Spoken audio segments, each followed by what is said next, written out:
തിരിച്ചവസ്ഥ മനസ്സിലാക്കണം. എന്താണ് അവസ്ഥ?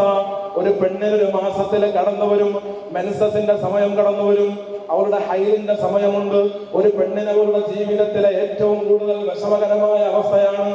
ആ സമയത്ത് അള്ളാഹുവിന്റെ പരിശുദ്ധതയിൽ പറഞ്ഞു വച്ചതെന്താ? നിങ്ങൾ ഒരിക്കലും നിങ്ങളുടെ ഭാര്യമാര് ഹൈലിലായിരിക്കെ അവരെ ത്വലാഖ് ചൊല്ലരുത്.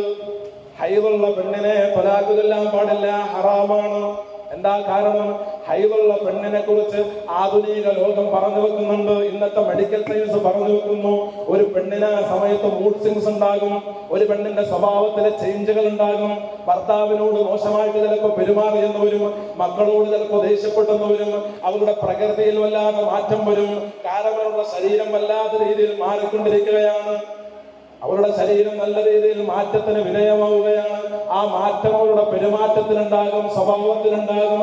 1400 കൊല്ലം മുമ്പ് ലോകത്തിന്റെ നായകൻ മെഡിക്കൽ സയൻസ് എന്താണെന്ന് പോലും അറിയാത്ത ലോകത്തിന്റെ മുമ്പിൽ വിളിച്ചു പറഞ്ഞു പോയി, നിങ്ങൾ ഒരിക്കലും ഹൈദുള്ള പെണ്ണിനെ ത്വലാഖ് ചൊല്ലല്ലേ, ഹൈദുള്ള പെണ്ണിനെ ത്വലാഖ് ചൊല്ലല് ഹറാമാണെന്ന് അള്ളാഹുവിന്റെ റസൂലിന്റെ അനുചരന്മാർക്ക് പറഞ്ഞു പഠിപ്പിച്ചു വെച്ചു. ഇന്നത്തെ ലോകം അതിന്റെ ഉത്തരം കണ്ടെത്തി. ഇന്നത്തെ മെഡിക്കൽ സയൻസ് കണ്ടുപിടിച്ചു, ഒരു പെണ്ണിന് അവളുടെ മാസമുറയിൽ അവൾക്ക് പ്രകൃതിപരമായ മാറ്റങ്ങൾ ഉണ്ടാകും, സ്വഭാവം മാറും, ദേഷ്യപ്പെടും, കോപിഷ്ഠയാകും. അപ്പോൾ ഒരു കാരണവശാലും ആ സമയത്ത് പെണ്ണിനോട് നല്ല നിലയിൽ പ്രവർത്തിക്കണമെന്ന് ഇന്നത്തെ കൗൺസിലർമാർ പറഞ്ഞു കൊടുക്കണം. ഒരു വാക്ക് പറഞ്ഞാൽ ബന്ധം ഒഴിവായിക്കും. ഒരു വാക്ക്, ഞാൻ നിന്നെ ത്വലാഖ് ചൊല്ലി എന്ന് ഭർത്താവ് ഭാര്യയോട് പറഞ്ഞാൽ ബന്ധം ഒഴിവാകും. അപ്പൊ നബി പറയാണ്, നിങ്ങൾ ഹൈലുള്ള പെണ്ണിനെ ത്വലാഖ് ചൊല്ലല്ലേ. കാരണം ആ സമയത്ത് അവൾ നിങ്ങൾക്ക് മോശമായ രീതിയിൽ സംസാരിക്കും. ആ സമയത്ത് അവൾ പറയുന്ന വാക്ക് കേട്ടാൽ അപ്പൊ തന്നെ ചിലപ്പോൾ 3 ത്വലാഖ് ചൊല്ലാൻ നിങ്ങൾക്ക് തോന്നും. പക്ഷെ ഹറാമാണ്. അള്ളാഹുവിനെ പേടിക്കുന്നവരാണോ? ചെയ്യാൻ പാടില്ല. ത്വലാഖ് സംഭവിക്കൂട്ടോ, ത്വലാഖ് സംഭവിക്കും, ചെയ്യൽ ഹറാമാണ്. പക്ഷേ ആ സമയത്ത് ത്വലാഖ് ചൊല്ലിയാലും ത്വലാഖ് സംഭവിക്കും. അതുകൊണ്ട് വളരെ ഗൗരവത്തിൽ പഠിക്കേണ്ട, മനസ്സിലാക്കേണ്ട വിഷയം. ഒരു ഭർത്താവ് ഒന്നാമതായി പഠിക്കേണ്ട കാര്യം ഹൈലിന്റെ മസലയാണ്. ഹൈലിന്റെ മസല ഭർത്താവ് പഠിച്ചു വെക്കണം. പള്ളിയിൽ ഉസ്താദ് മാത്രം അറിഞ്ഞാൽ പോരാ, അത് ഭർത്താക്കന്മാർ അറിഞ്ഞിരിക്കേണ്ട കാര്യമാണ് ഹൈലുള്ള പെണ്ണിന്റെ അവസ്ഥകൾ.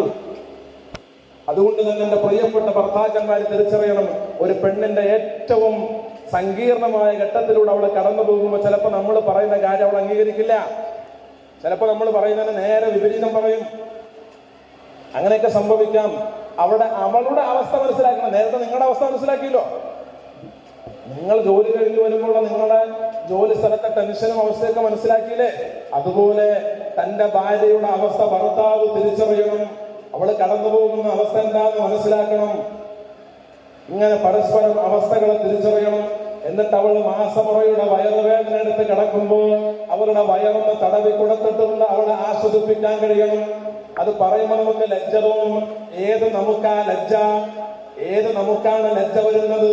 ഭാര്യയെ കയറ്റി നിർത്തിയിട്ട്, തന്റെ പ്രിയപ്പെട്ട ഭാര്യയെ കയറ്റി നിർത്തിയിട്ട് പൊതുവേദിയിൽ ചുംബനം കൊടുക്കാൻ മടിയില്ലാത്ത ആധുനികതയുടെ മുസ്ലിമിന് മെൻസസിന്റെ സമയത്ത് ഭാര്യയുടെ വേദന എടുത്ത് പൊളയുന്ന സമയത്ത് വയറ്റത്തൊന്ന് കൈവച്ചുകൊണ്ട് തടവി കൊടുക്കണമെന്ന് പറഞ്ഞാൽ ലജ്ജിക്കേണ്ട ആവശ്യമില്ല.